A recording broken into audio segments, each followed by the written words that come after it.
Olha, a habilidade de lidar bem com as emoções é cada vez mais exigida de nós em todas as áreas da vida, né? A inteligência emocional é resultado de treino, assim como qualquer outra competência. Seu desenvolvimento começa já na infância para algumas pessoas, mas também pode acontecer mais tarde, na vida adulta, a qualquer tempo. A gente vai falar mais sobre esse assunto agora com a psicóloga Maris Ditz, que está aqui para conversar comigo sobre esse assunto. Quase acertei. Bom dia. Temos tempo, Ditz.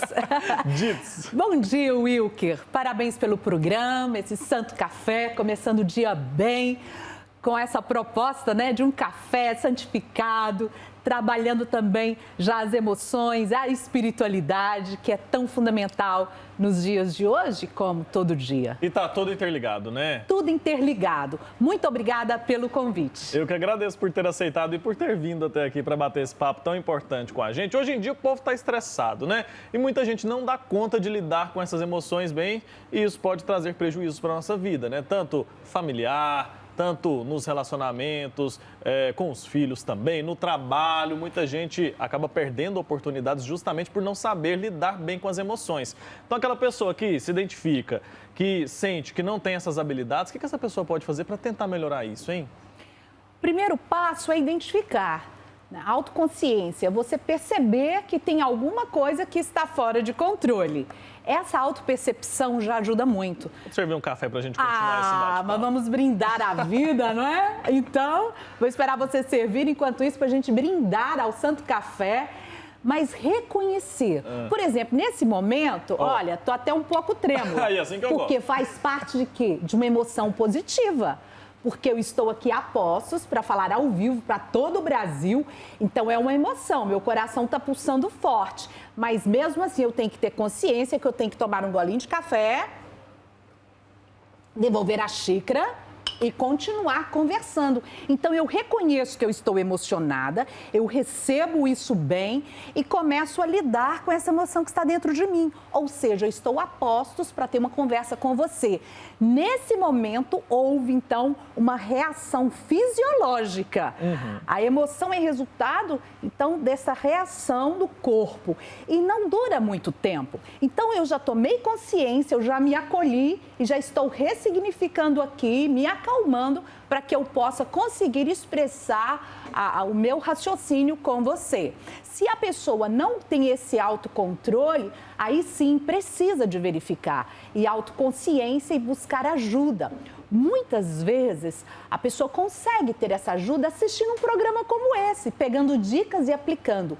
Outras vezes é necessário um profissional habilitado, como psicólogo, até mesmo psiquiatra, para ajudar a pessoa nesses impulsos que muitas vezes não são compatíveis. São reações fisiológicas fortes demais, às vezes, para um evento, para uma situação que não requer tanta força assim. Para começo de conversa, seria mais ou menos isso. Entendi. Então, o primeiro passo seria esse, identificar o que eu estou sentindo. Se eu estou sentindo medo, é ter consciência que eu estou sentindo medo e pensar no que eu vou fazer com esse sentimento. É mais ou menos isso. Perfeito, que aí vira sentimento. A emoção, ela é fisiológica, dispara, né? A fisiologia corporal, a pupila dilata, não é? Uma vasoconstrição, vasodilatação do coração, agora mesmo você estava falando do coração, né? Tem um batimento, porque você fica pronto para atacar ou para fugir. Então, por exemplo, você está passando numa rua e de repente um cachorro late inesperadamente. Tem toda uma reação fisiológica preparando você o quê? Para lidar com aquela situação. Daí eu vejo que o cachorro está preso, ele está atrás das grades. Então vem o sentimento, que é a interpretação da emoção. Ai, que susto! Ah, mas ele está preso, né? Então você vai respirando fundo e aquele medo passa. Mas essas emoções, elas são universais, não é como do medo, alegria, tristeza, né? Até mesmo desprezo, nojo, isso é universal. Ou seja, todos nós temos, que são as emoções primárias. E identificar isso é muito interessante, porque eu estou com medo. É legítimo? Sim, é legítimo, porque está uma situação onde eu estou vulnerável. Mas depois o que eu começo a conversar comigo é que faz a diferença, porque interpretar a emoção já é sentimento. é começar a nomear esse subjetivo e reconhecer aquilo que eu tenho controle, que eu estou com as rédeas nas mãos e que eu não tenho controle. E aí, com certeza, é a hora que a gente também reconhece que a gente precisa de uma força além do sobrenatural para nos acolher na nossa vulnerabilidade. Mas a gente pode educar, sim, a gente pode treinar as emoções para ter respostas mais satisfatórias diante de acontecimentos mais maduras, né, amadurecidas. E diga-se de passagem, que não é apenas ter muita idade, viver muito. Tem muita gente que vive muito, mas é imatura emocionalmente. E como que a gente desenvolve essa maturidade? Porque a gente aprende a identificar o sentimento, a identificar ali que a gente precisa ter um comportamento adequado, controlar isso, se acalmar. Mas como que eu vou aprender a fazer isso? Praticando. Então, existem treinos emocionais. Por exemplo, estou conversando com você, aqui eu já normalizei, já está tranquilo a minha emoção. Então, na medida que eu vou repetindo isso, vai ficando mais tranquilo. Então, a gente tem que fazer perguntas, né? Por exemplo, eu estou com raiva. O que foi que desencadeou em mim essa raiva? Algo que eu vi injustiça, não é? E senti raiva. Isso é humano. Mas depois, o controle do impulso, isso eu posso, então, medir as consequências. O que essa raiva vai provocar? Vai provocar ira no outro? Eu vou agir de maneira impensada e ter consequências, não é? Irreparáveis.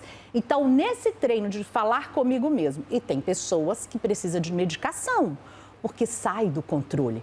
Mas a respiração, né? Você inspira e solta devagar essa respiração, porque tem o tempo da raiva, são alguns segundos, né? Não é demorada assim nessa descarga, né? A adrenalina que é liberada ou no estresse, o cortisol. Então, quando eu respiro, quando eu começo a dialogar comigo ou quando eu invoco, né, a ajuda do alto, do Pai eterno mesmo, quando eu lembro de situações anteriores que eu tive raiva e que eu consegui resolver aquilo, eu lembro de um versículo, eu lembro de uma passagem, eu lembro de alguém que me ensinou sobre raiva, que a raiva tem consequências sérias. Tudo isso são manejos internos para que eu consiga dar conta do momento. Mas saber que isso passa, que essa situação fisiológica passa, é muito importante. E treino, reconhecer, pedir ajuda. Se eu estou gritando, eu ter consciência que eu estou gritando e que está provocando no outro também muita raiva. E daí eu começo a falar mais baixo e posso dizer, olha, o jeito que a gente está conversando nesse tom não será bom. Nós vamos machucar um ao outro.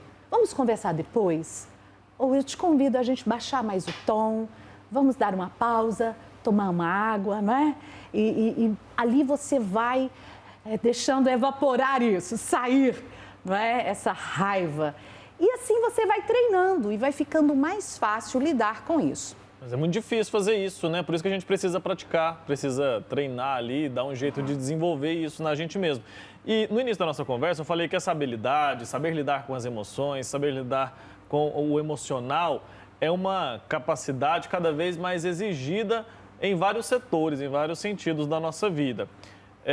Como que eu posso aprender a identificar, por exemplo, gatilhos, para tentar evitar esses gatilhos no ambiente de trabalho, evitar ter conflitos com os colegas ali, sabendo que eu tenho um problema para me controlar diante de determinada situação. Identificar e se conhecer também é importante, né? O autoconhecimento. É o autoconhecimento. A gente tem o autoconhecimento, autodesenvolvimento e autorrealização. Olha, a questão do gatilho, né, colocando assim de uma maneira clara para quem está nos acompanhando, e obrigada pela audiência, é interessante assim, é aquilo que dispara em você. Por exemplo, uma pessoa tem alergia e ela é colocada diante daquela situação que desencadeia, então isso é um gatilho. Se eu tenho uma criança interior ferida, se eu tenho alguma marca, algum trauma em mim, não é que lá atrás, muitas vezes eu fui ferida, às vezes você fala um tom aqui diferente comigo e eu já fico muito mobilizada. Não é tanto pela forma como você falou, mas muito mais da história que eu trago, não é? De uma história prévia. Então, a gente ter conhecimento daquilo que a gente viveu, ressignificar isso é muito importante. Mas se eu sei que eu me mobilizo facilmente frente a algumas situações, num primeiro momento, às vezes a gente tem que afastar mesmo, se esquivar, tem uma rota de fuga, mas depois não dá para você ficar fugindo de toda a situação, precisa do enfrentamento. E a gente sabe que o conflito, ele pode gerar amadurecimento. Então, ser chamado a atenção no sentido assim, olha, quando a gente conversa, normalmente você mobiliza muito. Você já prestou atenção nisso? O que está acontecendo? Então, a pessoa volta a olhar para si mesma. Ou seja, eu não posso estar à mercê nas mãos do outro, que o outro me mobiliza a todo momento. Ele está feliz, eu estou feliz. Não, é claro que o outro impacta, mas eu tenho que entender que eu também posso criar uma proteção, não é? Formas para blindar isso. Olha que pesquisa interessante. Escolheu-se um grupo e deu um remédio, né? Colocou ali uma substância e não disse o que era, mas era adrenalina. Pediu para esse grupo, então, se reunir numa sala e observar os sintomas, né? O que aquele remédio provocaria. E alguns foram convidados a terem emoções específicas e os outros não sabiam. Então, alguém numa sala começava a sorrir muito, muito alegre. E os outros também riam. O outro na outra sala com muita raiva. E a turma também ficava com raiva. Ao final, mostrou que não apenas a emoção, mas a maneira que a gente, às vezes, segue, né? Pega carona na emoção alheia.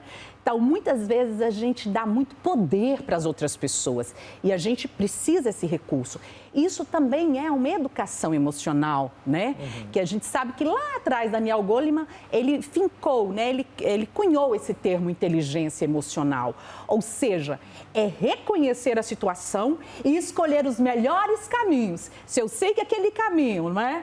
Tá tenso, tá ali 18 horas, né? Só tem aquela travessia, não tem como, eu tenho que lidar. Mas se eu tenho rotas mais calmas, mais tranquilas, eu posso escolher também essas rotas. Mas esse diálogo interno e pedir ajuda, perceber quando você está gritando, quando você está chorando, não é? Como uma criança, ela chora de acordo com a necessidade dela, ela dá birra porque é a maneira que ela tem de comunicar, através do choro. Mas depois ela pode entender. E por que eu estou chorando? Ah, porque meu brinquedo quebrou. E aí dialogar sobre isso vai gerando uma maturidade para que de uma próxima vez ela não tenha toda aquela reação tão desgastante. Tá explicado, doutor. A gente entende o quanto tudo está relacionado, né, Sim. doutor? É o que a gente chama de saúde integral, né? A Saúde mente integral. e o corpo tá ali junto. Até recentemente, né, no final de semana, nós tivemos um evento de saúde mental do Instituto Gartrell e nós falamos muito sobre isso. Porque a gente sabe que o pensamento, ele produz um sentimento, né, uma emoção, que produz também uma ação, um comportamento e um resultado. Então, a maneira que a pessoa pensa, a pessoa dialoga consigo mesmo, que interpreta a vida. Por exemplo, às vezes é num clique. A pessoa está assistindo uma notícia, não é? Quer dizer, ela já se sente mobilizada e ela continua assistindo. E ela fica ali horas e horas com notícias ruins e ela percebe que o corpo está alterando. Ou seja, por que não mudar? Por que não escolher assistir outras coisas e ter contato, se eu não consigo caminhar tanto, ter contato com a natureza, desplugar, desconectar um pouco, né? O religar, o ligar em situações que possam promover o altruísmo, né? O voluntariado, isso tudo faz o coração disparar, mas de uma maneira positiva, não é, doutor? E a gente percebe, assim, tem até um versículo que diz, não é? Sobre tudo que se deve guardar, guarda o teu coração, porque dele procedem as fontes da vida. Quer dizer, quando eu penso, o meu coração também está ali trabalhando com isso. E às vezes a gente dissocia e nós somos integral, nosso corpo ele é interligado. E cada vez mais a gente ouve os especialistas falando sobre isso, né? Sobre Perfeito.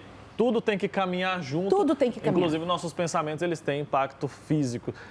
Olha, agradeço muito, viu, a presença dos dois. Doutor, obrigado, viu? Prazer, Wilker. Prazer estar aqui com vocês, podendo discutir esse tema tão importante e concordo completamente com a doutora. Nós somos um só, corpo, mente, tudo está interligado e a gente vem discutindo no setembro tanto a questão do coração quanto também da saúde mental. E isso realmente tem que estar junto, para a gente buscar a melhor saúde possível para todo mundo. Inclusive, tem duas campanhas que acontecem simultaneamente, né? Que é o Setembro Amarelo e o Setembro Vermelho. Doutora, obrigado também pelo tempo, viu? Até uma próxima oportunidade. Obrigada, Wilker. Um grande abraço para vocês e que Deus continue nos abençoando, nos dando sabedoria, discernimento, né? Para a gente saber lidar com as emoções, porque um ser humano também sem emoções, imagina como seria estranho, né? Só a razão. Então, a gente máquinas, né? Seríamos máquinas, nós não somos robôs nem coisas, né? Somos pessoas. Então, é importante o coração bater firme, forte, por causas nobres, que nos deixa cada vez mais felizes e realizados. Um grande abraço para todos vocês. Abraço, doutora.